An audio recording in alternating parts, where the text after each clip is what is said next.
Assalamualaikum warahmatullahi wabarakatuh. Selamat pagi anak-anak. Berjumpa kembali kita untuk pelajaran IPA kelas 8, merupakan materi ke-21 dengan judul Sistem Ekspresi Manusia. Masih bersama dengan Ibu Nurleni SSI MPD. Sistem ekspresi merupakan materi bab ke-9 di buku paketmu semester kedua. Pernahkah kamu memperhatikan tubuhmu ketika kamu selesai berolahraga? Biasanya kamu akan berkeringat dan frekuensi pernapasanmu meningkat. Pernahkah kamu berpikir mengapa tubuhmu mengeluarkan keringat? Mengapa keringat harus dikeluarkan oleh tubuh? Apakah ada zat lain yang harus dikeluarkan oleh tubuh? Bagaimana proses pengeluaran zat-zat tersebut? Agar mengetahuinya, ayo pelajari materi ini dengan seksama. Berikut adalah gambar zat sisa di dalam tubuh manusia dan organ-organ yang terlibat di dalam proses pengeluaran zat sisa tersebut. Jadi inilah yang akan kita bahas nantinya satu per satu. Kita mulai dengan struktur dan fungsi sistem ekspresi pada manusia. Proses pengeluaran zat-zat sisa metabolisme yang tidak diperlukan tubuh disebut ekskresi. Ekskresi diperlukan tubuh agar zat sisa tersebut tidak meracuni tubuh karena dapat merusak berbagai organ di dalam tubuh, bahkan dapat menyebabkan kematian. Sistem ekspresi pada manusia melibatkan beberapa organ ekspresi, yaitu ginjal, kulit, paru-paru, dan hati. Mari kita bahas satu per satu. Oke, yang pertama ginjal.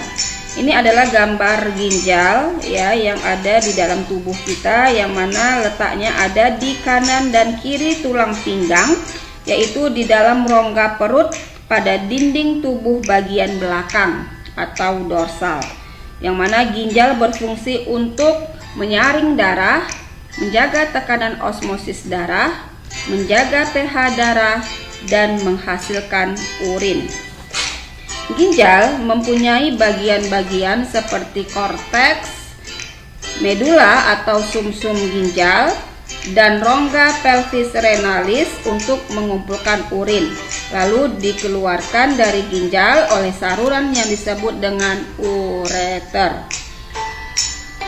Di bagian korteks terdapat jutaan nefron atau unit penyaring yang akan menghasilkan urin. Ya, ini dia. Nah, ini adalah bagian-bagian daripada nefron ginjal, di mana nefron ginjal terdiri atas bagian-bagian yang disebut dengan glomerulus, kemudian kapsula Bowman, tubulus contortus proximal yang melengkung di lengkung Henle, dan kemudian ada tubulus contortus distal. Setelah itu urin yang terbentuk akan dikumpulkan di tubulus pengumpul atau disebut dengan tubulus collectivus untuk disalurkan ke ureter. Nah, kita akan membahas proses pembentukan tahapan pembentukan urin, yang mana terdiri atas 3 tahapan, yaitu tahap filtrasi, tahap reabsorpsi, dan tahap augmentasi. Oke, untuk tahap filtrasi ini terjadi tahap filtrasi yaitu tahap di mana terjadinya penyaringan darah, ya, yang mana protein dan sel-sel darah tidak boleh keluar bersama urin. Kemudian ini terjadi di glomerulus dan hasilnya berupa urin primer. Tahap atau proses pembentukan urin berhasil yang kedua yaitu reabsorpsi, yaitu penyerapan kembali glukosa dan asam amino. Dan ini terjadi di tubulus contortus di TKP atau tubulus contortus proximal, dan hasilnya berupa urin sekunder. Masuk ke tahap yang selanjutnya, tahap ketiga, yaitu tahap augmentasi, yaitu pengeluaran zat-zat sisa yang tidak dibutuhkan tubuh seperti urea dari hati, amonia, kreatin, dan garam-garam berlebihan vitamin-vitamin berlebih, dan racun-racun. Seperti misalnya yang merokok, racun nikotinnya akan dikeluarkan, dan yang makan obat, racun berlebihnya juga akan dikeluarkan. Dan ini terjadi di TKD atau tubus contortus distal, dan hasilnya berupa urin sesungguhnya. Kita masuk yang kedua, yaitu kulit.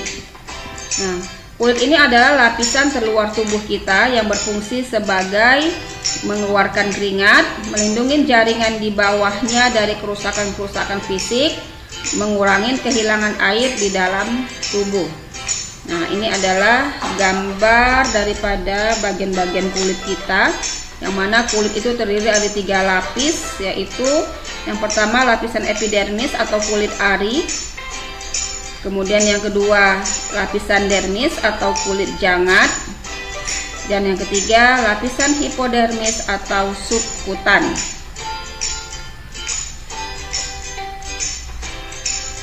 Epidermis atau kulit ari ya memiliki 3 lapisan, yaitu pertama disebut dengan stratum corneum yang merupakan lapisan kulit mati dan selalu mengelupas. Kemudian yang kedua lapisan stratum granulosum yang mengandung pigmen melanin, dan yang ketiga stratum germinativum yang terus-menerus membentuk sel-sel baru ke arah luar, menggantikan sel-sel kulit yang terkelupas. Kemudian bagian yang kedua daripada kulit yaitu lapisan dermis atau kulit jangat. Ini terdiri dari otot penggerak rambut, pembuluh darah, pembuluh limfa, saraf, kelenjar minyak atau glandula sebacea, dan kelenjar keringat atau glandula sudorifera. Nah, pangkal kelenjar keringat menggulung dan berhubungan dengan kapiler darah dan serabut saraf. Kelenjar keringat akan menyerap air, ion-ion, NaCl atau garam dapur, dan urea dari dalam darah yang kemudian dikeluarkan melalui pori-pori kulit. Kita masuk ke lapisan ketiga kulit, yaitu lapisan hipodermis atau subkutan. Lapisan hipodermis bukan merupakan bagian dari kulit, namun merupakan kumpulan jaringan ikat yang berfungsi melekatkan kulit pada otot. Lapisan hipodermis banyak tersusun atas jaringan lemak sehingga juga berfungsi menjaga suhu tubuh. Oke. Tahukah kamu, tubuh memiliki kemampuan untuk mengatur berapa banyak jumlah air yang harus dikeluarkan oleh tubuh agar jumlah air di dalam darah tetap seimbang, baik dikeluarkan dalam bentuk keringat atau dalam bentuk urin. Fungsi ini diatur oleh bagian otak yang disebut hipotalamus. Ketika hipotalamus mendeteksi bahwa di dalam darah terlalu banyak air, hipotalamus akan melepaskan sejumlah hormon yang mendorong ginjal untuk meningkatkan jumlah urin yang dikeluarkan. Begitu pula ketika suhu udara panas, hipotalamus akan mengeluarkan hormon tertentu dan memberikan sinyal pada kelenjar keringat yang terdapat di dalam kulit untuk memproduksi keringat yang lebih banyak. Masuk ke bagian ketiga, yaitu paru-paru. Ya, jika sebelumnya kita juga sudah pernah mempelajari tentang paru-paru, ya, ini dia gambarnya. Nah, selain berfungsi sebagai alat pernapasan, paru-paru juga berfungsi sebagai alat ekskresi. Oksigen yang memasuki alveolus akan berdifusi dengan cepat memasuki kapiler darah yang mengelilingi alveolus. Sedangkan karbon dioksida akan berdifusi dengan arah sebaliknya. Darah pada alveolus akan mengikat oksigen dan mengangkutnya ke jaringan tubuh. Di dalam pembuluh kapiler, jaringan tubuh darah mengikat di dalam pembuluh kapiler jaringan tubuh, darah mengikat karbon dioksida untuk dikeluarkan bersama uap air. Berikut adalah reaksi kimia daripada proses tersebut, yaitu C6H12O6 atau disebut dengan glukosa ditambah dengan O2 atau oksigen akan menghasilkan CO2 ditambah H2O atau karbon dioksida ditambah dengan uap air. 4. Hati. Selain berperan dalam sistem pencernaan, hati juga berperan dalam sistem ekskresi, yaitu mengekskresikan zat warna empedu yang disebut bilirubin. Bilirubin dihasilkan dari pemecahan hemoglobin yang terdapat pada sel darah merah. Berikut adalah gambar daripada struktur anatomi hati. Berikut ini merupakan bagan proses pemecahan sel darah merah hingga menghasilkan bilirubin. Oke, ini kita lihat sel darah merah.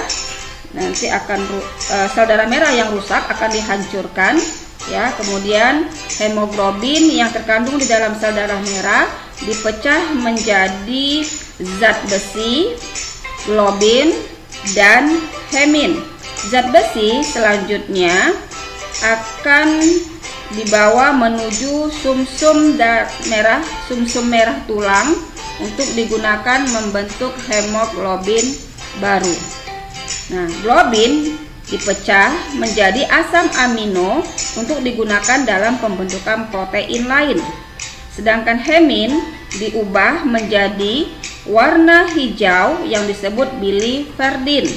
Biliverdin kemudian diubah menjadi bilirubin yang merupakan zat warna kuning orange.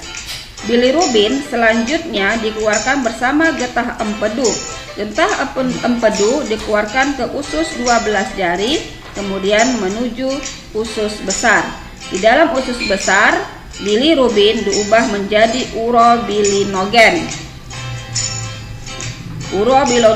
Urobilinogen kemudian diubah menjadi urobilin sebagai pewarna kuning pada urin, ya, dan sterkobilin sebagai pigmen coklat pada feses atau pewarna pada feses. Oke, kita masuk ke bagian yang kedua, yaitu gangguan pada sistem ekspresi manusia dan upaya untuk mencegah atau menanggulanginya. Pertama, ada penyakit nefritis, yaitu peradangan pada nefron akibat infeksi bakteri Streptococcus. Upaya penanganannya dengan proses cuci darah atau pencangkokan ginjal. Oke, ini gambar organ ginjal yang terkena penyakit nefritis. Kemudian ada penyakit batu ginjal, yaitu gangguan yang terjadi akibat terbentuknya endapan garam kalsium di dalam rongga ginjal, saluran ginjal, atau kandungan kemih. Ini adalah gambarnya penderita batu ginjal. Upaya pencegahannya dengan meminum cukup air putih setiap hari, membatasi konsumsi garam, serta tidak sering menahan kencing. Yang ketiga, penyakit albuminuria, yaitu penyakit di mana urin mengandung protein akibat kerusakan bagian ginjal yang itu glomerulus. Ini hal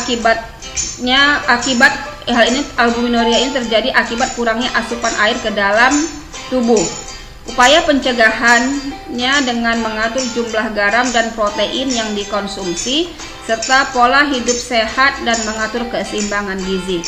Keempat, hematuria, yaitu adanya sel-sel darah merah pada urin. Akibat gesekan dengan batu ginjal. Juga dapat disebabkan infeksi bakteri pada saluran kemih. Upaya pencegahannya yaitu dengan cara segera buang air kecil ketika sesak, membersihkan tempat keluarnya urin dari arah depan ke belakang, serta banyak minum air putih. Penanganannya yaitu dengan cara memberikan antibiotik. Selanjutnya, diabetes insipidus. Ini penyakit akibat kekurangan hormon ADH atau hormon antidiuretik. Akibatnya tubuh tidak dapat menyerap air yang masuk sehingga penderita akan sering buang air kecil. Penanganannya dapat dilakukan dengan memberikan suntikan hormon antidiuretik agar pengeluaran urin menjadi normal.